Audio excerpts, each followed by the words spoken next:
Motors is riding high after its punch beat multi-year record and became the number one selling vehicle in 2024.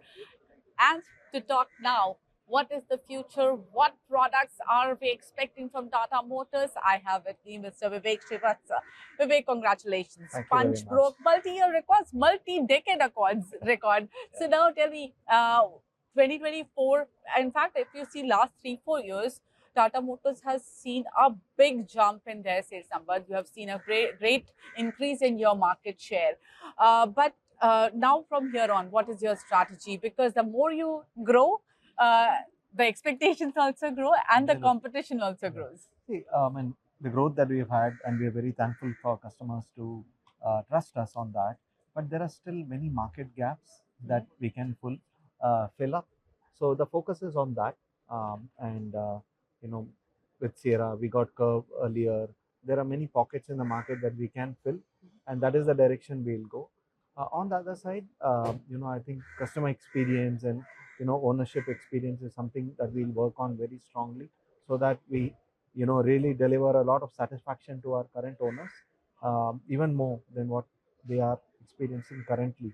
So this will be the big two focus areas: filling up key product gaps, uh, tapping high growth areas of the market, and enhancing customer experience.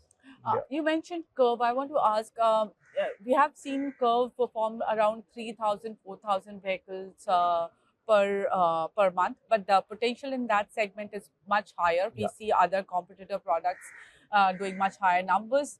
Now, my question is, do you think that going with the SUV coupe body style was a good idea? Do you think that has gotten accepted? And are you okay with the response that you have got on Curvv? See, response has been good. We have not been able to ramp up all the variants yet. We are doing about 5,000 per month now, but the kind of bookings we are getting is higher. See, if you have to get into a crowded market, you have to differentiate, and I think Curvv has sufficiently done that. And for a differentiated design, it takes some time for consumer acceptance to come in. In India, if you see, products achieve their peak volume after 2-3 years. Okay. Even Punch, it started well, but it is after fourth year that it achieved its highest number, and I'm sure it will keep going. So there's a cycle of acceptance that gradually becomes bigger and bigger, and I'm 100% sure that Curvv will go in that direction. Once we ramp up the production of all the engine variants, and once the on-road visibility goes up, I'm sure Curvv will keep going up.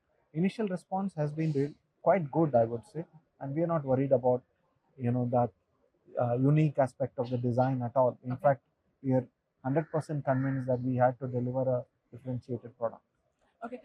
Now, this year, 2025, what are your expectations in terms of sales growth? Overall, industry will have a little bit of a tough year. I think after the spectacular growth at the industry level for last 2-3 years, there will be a little tapering off. Also, the year starts with a large network stock. So if you look at the wholesale point of view, that is going to affect the industry a little bit. However, there will be certain pockets with the industry where growth will be high. I think SUVs will continue to grow. CNG models will continue to grow. I strongly believe that it will be a year of EV this year, Yeah. because with the number of new manufacturers, all manufacturers getting a new products in EV side, consumers will really start seeing that this is, the segment of the future. There will be a lot of confidence. So these are the three big pockets that will deliver growth. SUV category, like I said, will continue to become more and more popular. But overall, I think it will be a little bit of a tough year for to deliver same kind of growth what has happened. Having said that, I think Indian heavy has achieved large volume. They're consistently about 4 million now, and definitely will continue towards even larger numbers in the future. So while growth percentage might be less, if you multiply it with the volume of the industry, there's still room for everybody to deliver big numbers. Yeah. You know, Tata Motors is giving multiple powertrain options: petrol, diesel, EV. In fact, we saw a CNG and flexi fuel Yeah. as well. So now I want to ask specifically about diesel. What are your expectation diesel as a segment and diesel for Tata Motors passenger vehicles? I think diesel, unfortunately, it's been made a bad boy. Yeah. The kind of benefits diesel gives, the lower torque, torque at lower RPM. In fact, in terms of carbon emissions, it's better than petrol engines. Yeah. After BS6. Yeah, after BS6. Yeah. And it's expected to go better after BS6 too. Absolutely. Yeah. And for SUVs, it's an ideal vehicle, ideal powertrain, because it offers that torque at lower RPM. But I think diesel definitely has a future. There's a big love Indians have for diesel. It's not going to go away very soon. We sell Harrier Sierra only in diesel, and they are doing well. So I think it's wrong to write it off early. It will continue to be fairly well accepted by consumers. Sierra not right now, Safari. Yeah. So when can we see Slip of Sierra? tongue. I've been seeing Sierra so much. So now I want to know, when are we seeing Sierra on road, because that name evokes an emotion. Yeah, Sierra will be in the market, on the roads by second half of this calendar year for sure. Okay. Yeah. So this car is coming very soon. That's exciting to know. And when can we expect Harrier EV? Harrier will be in the first half of this calendar year, probably just after the financial year. Yeah. So that means I'm going to get to drive Harrier EV very soon. Very soon, probably in the next 3-4 months. Yeah. Okay, let's talk about your expansion plans. I was speaking to Mohan Savarkar, and he told us that you have an aggressive expansion plan for a service network. Yeah. Can you tell us more about it? What is your expansion plan in terms of network expansion and service center expansions as well? So if you look at what happened in the last 2-3 years, obviously demand grew, and we rapidly expanded our sales touch points. We are probably around at 1500, 1530 or so touch points across the country. We did not keep up with the same pace of growth in service centers.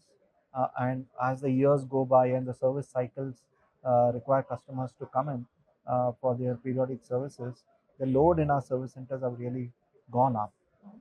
To take care of that, now we are doing it the other way around. This year, you will see a lot more addition of service centers and bays rather than sales outlets. Sales outlets also will grow, but the service expansion will be much faster. Currently, we are at about, I would say, just about 1,000 in terms of service centers. That will catch up to the sales touch point number of close to 1,500. So much faster for growth there. More focus on delivering service base and kind of relieving the stress point in terms of loads of service centers. We have seen Tata Motors give out lots of editions, lots of variants, launches at various points, because you do have a philosophy to keep the market excited. But I have a question, which is, there are, when you say launch a specific edition, say gold edition, then you have some parts which are different than what is available regularly. So how do you make sure that you keep that part available for everybody if it goes bad or if they need replacement? It's a good question, but I think it's a trade-off that we have to make between getting those editions versus having the parts. But we are committed, even if we do limited editions, we are committed either through the spare part route or the accessories route. These parts will be available to customers. Yeah. All right, Vivek. Thank you so much. Thanks a lot for joining us today. Thanks My pleasure. Always. Yeah.